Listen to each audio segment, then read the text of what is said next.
Сіздермен біз алдында тригонометриялық формулаларға байланысты есептер шығарып бастаған болатынбыз. Қызыл кітаптан 8291 мен 8302 есепке дейін шығардық. Бүгін 8303 есептен 8316 есепке дейінгі есептерді шығаратын боламыз. Ең алдымен тригонометрияның бастапқы негізгі формулаларын қайтадан есімізге түсіріп кетсек. Ең бастапқы бірінші формуласы бізде синус квадрат альфа мен косинус квадрат альфаның қосындысы бізде бірге тең. Екінші негізгі формула тангенс альфа мен котангенс альфа көбейтіндісі бірге тең. Мына осы формуланы біз өрнектеп көрсек. Синус квадрат альфа, оны табуымыз үшін біз мына косинус квадрат альфаны мына оң жаққа жібереміз, иә? Біз мына бірінші формуладан синус квадрат альфаны өрнектеп көрсек. Синус квадрат альфаны өрнектеу үшін біз мына косинус квадрат альфаны мына оң жаққа жібереміз. Сонда бізде синус квадрат альфа, ол бізде 1 минус косинус квадрат альфаға тең. Ал косинус квадрат альфа 1 минус синус квадрат альфаға тең. Енді келесі маңызды формулалардың бірі ол тангенс альфа, ол бізде синус альфаны косинус альфаға бөлгенге тең болса, котангенс альфа керісінше косинус альфаны синус альфаға бөлгенге тең. Мына жерде маңыздысын шатасам десеңіздер, маңызды былай жаттап алсаңыздар болады. Мына жерде котангенстан басталады, косинустан басталады, яғни екеуі де мына котангенста косинус үстінде тұрады. Ал тангенста екеуі былай наоборот. Келесі маңызды формулалардың бірі бізде косинус 2 альфа. Косинус 2 альфаны өрнектесек, қазір бірінші өшіп тастайын.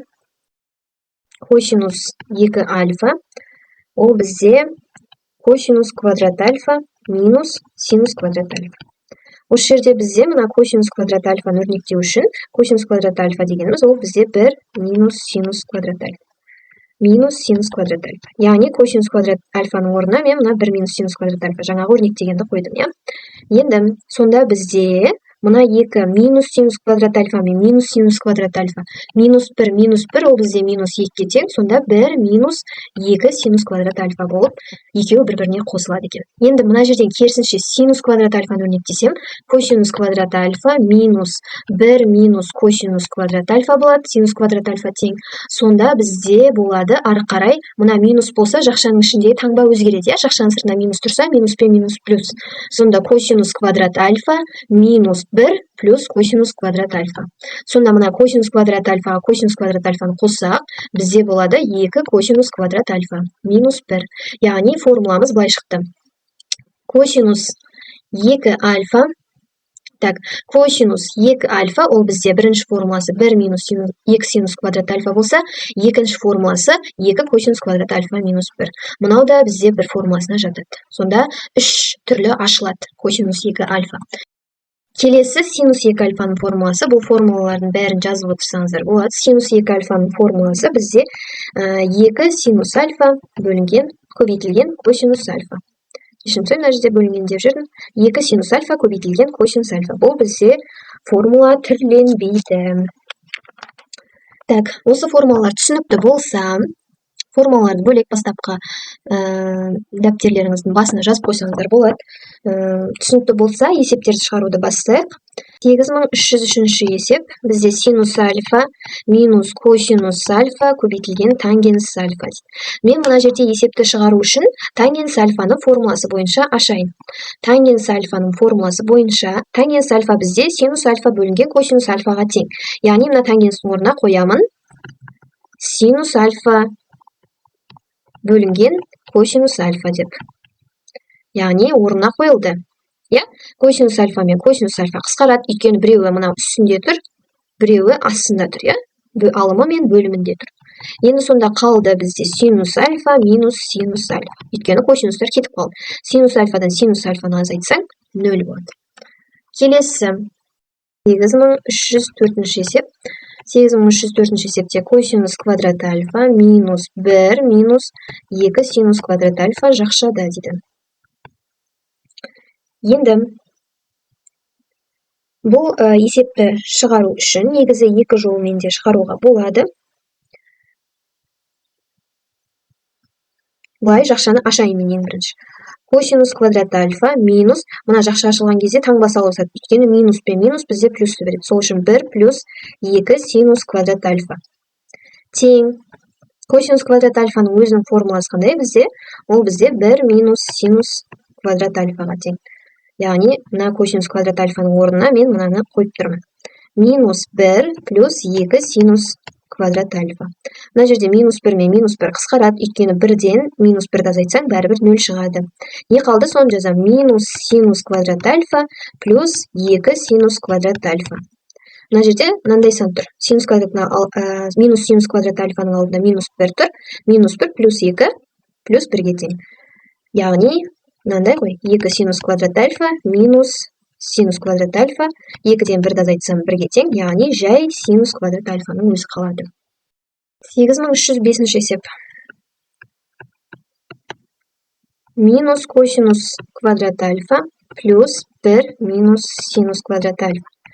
Мен мына есепте мына жерге және мына жерге жақша қойсам, жақшаның іші менде косинус квадрат альфаға тең.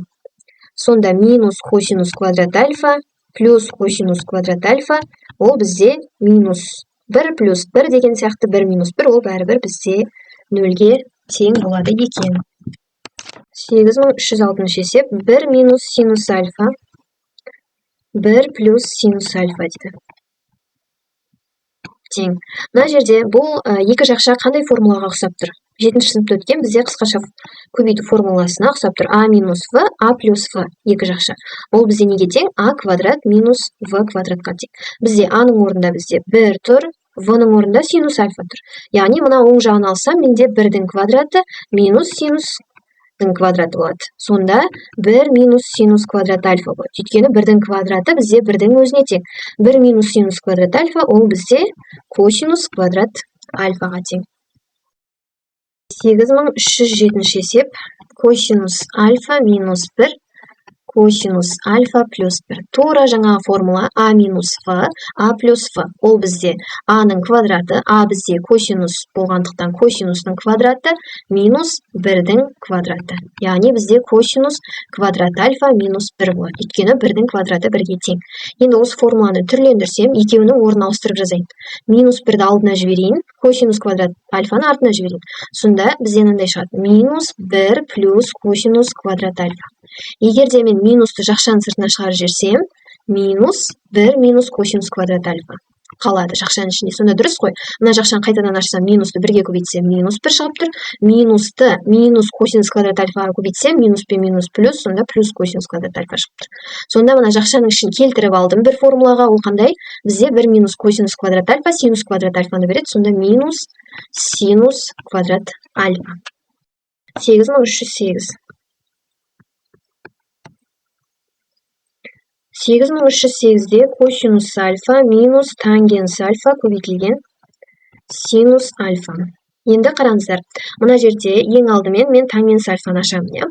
Тангенс альфаның формуласы менде синус альфа бөлінген косинус альфа. Формуласы бойынша аштым бастапқыдан.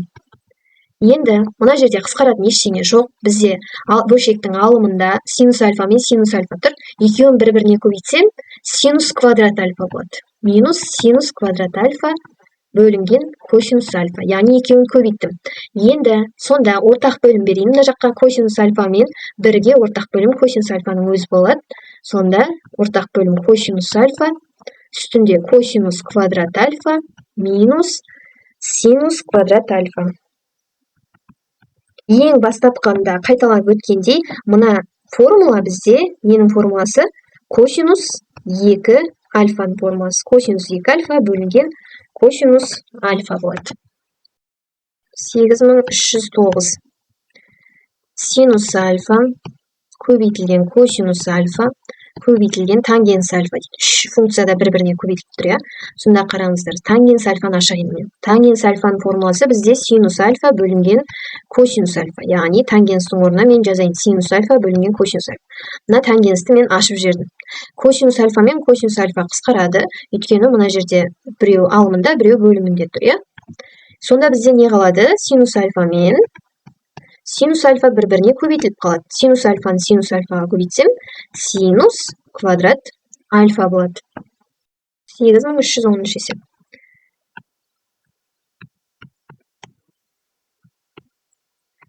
Синус бета көбейтілген косинус бета көбейтілген тангенс бета минус 1.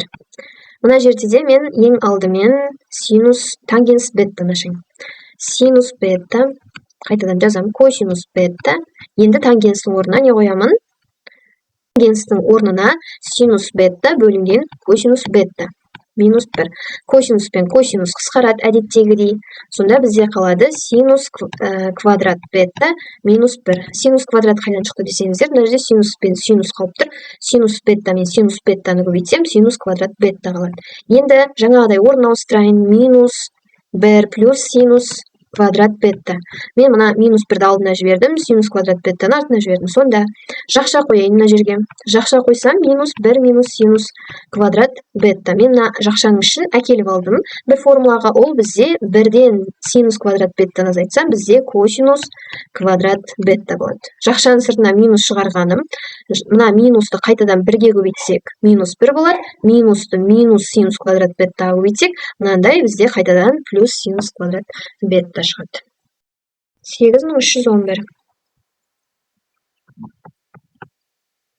1 минус косинус бета көбейтілген синус бета көбейтілген котангенс бета дейді.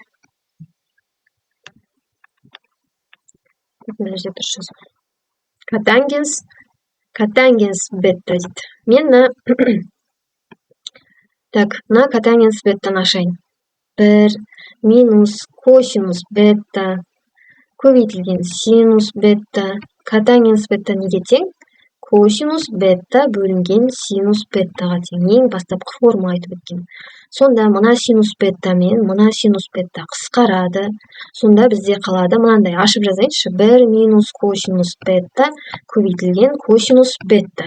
Косинус бетаға косинус бетаны көбейтсем, косинус квадрат бета дейді. Сол шығады. 1 минус косинус квадрат бета деген бізде синус квадрат беттаны береді.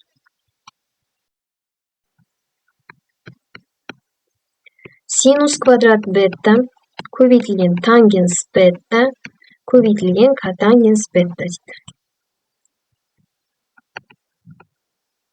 Бізде ең басында формулада тангенс пен котангенс функциялардың көбейтіндісі 1-ге тең деген болатынбыз.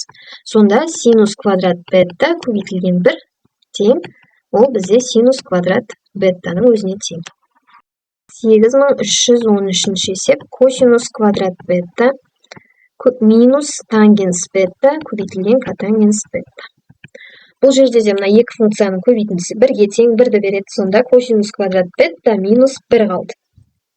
Тура жаңағыдай өрнектейм. Минус 1-ді алдына шығарайын. Минус 1-ді алдына косинус квадрат беттан артына. Сонда плюс косинус квадрат бета. Минусты жақшаның сыртына шығарып жерсем, 1 минус косинус квадрат бета қалды жақшаның ішінде. Өйткені жақшаны қайтадан ашсам, минус 1 минусты минусқа көбейтсем, плюс косинус квадрат бета өзі шығып тұр. Мына жақшаның іші бізде нені береді? Синус квадрат бетаны береді. Сонда минус синус квадрат бета шығады. 8314. Косинус бета көбейтілген тангенс бета минус 2 синус бета дейді.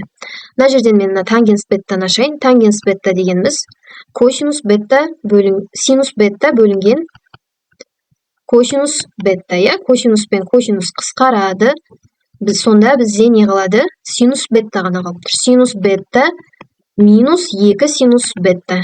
Косинустар қысқарып кетті. Сонда 1 минус 2, ол минус 1-ге тең. Сонда минус синус бета ғана қалады. Мына жерде 1-ді бар деп есептесек, 1 минус 2, ол минус 1-ге тең, бірақ минус 1 алдында жазылмайды. Сонда минус синус бета ғана қалады.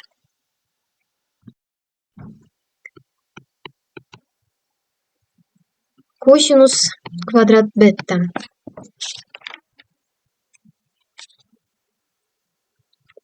Минус 1 минус 2 синус квадрат бета.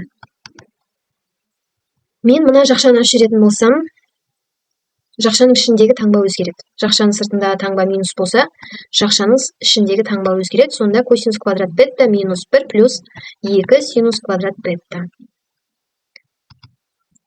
плюс болып өзгерді. Енді мен мына косинус квадрат беттаны ашайын. Ол бізде 1 минус синус квадрат бетта. Формула бойынша минус 1 плюс 2 синус квадрат бетта. Минус 1 қысқарады, өйткені 1-ден 1-ді азайтсаң 0. Минус синус квадрат бетта қосылған 2 синус квадрат бетта. Сонда минус 1 плюс 2 ол бізде плюс 1-ге тең, яғни жай ғана синус квадрат бетта қалады. Мына жерде де былай, мынаны алдына жіберіп, мына синус квадрат беттаны артына жіберсек те, 2 синус квадрат беттадан 1 синус квадрат беттан алсақ, 1 синус квадрат бетта қалады ғой, синус квадрат бетта өзі қалды. 8316 тангенс бетта көбейтілген косинус бетта минус синус бетта дейді. Бұл жерде де тангенсті ашам формула бойынша бастапқы. Тангенс бетта бізде синус бетта бөлінген косинус бетта көбейтілген косинус бетта минус синус бетта. Тангенсті ашып жібердім, косинус пен косинус қысқарады, сонда бізде қалады синус бетта минус синус бетта. 1-ден 1-ді азайтсам 0, яғни синус беттадан синус беттаны азайтсам 0-ге тең. Осымен есептеріміз аяқталды. Каналға тіркеліп, лайк басуды ұмытпаңыздар. Сау болыңыздар.